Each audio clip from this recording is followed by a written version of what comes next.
बाल छौड़ी चढ़ली जवानी में छौड़ा सब डूबे लगले चूरू भर पानी में ओठवा के लाली न लागे छही कमाल कमाल कमाल मधेपुरा वाला छौड़ावा के लागे छही माल पुरनिया वाला छौड़ावा रगड़ दे तो गाल गे सहरा सब वाला के तू लागे छही माल गे खगड़िया में जाके रगड़ावे छही गाल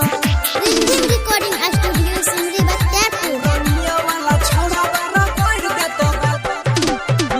डीजे सनी छौड़ावा के डीजे सनी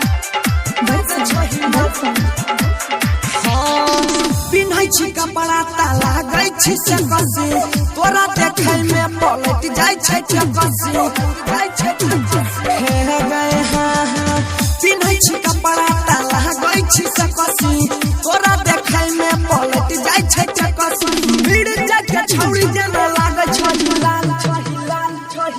गे खगड़िया वाला के छौड़ी लागे छही माल दरभंगा वाला से रगड़ावे छही गाल गे सहरसा वाला के छौड़ी लागे छही माल मधेपुरा में जाके रगड़ावे छही गाल छोड़वा सब छोड़ना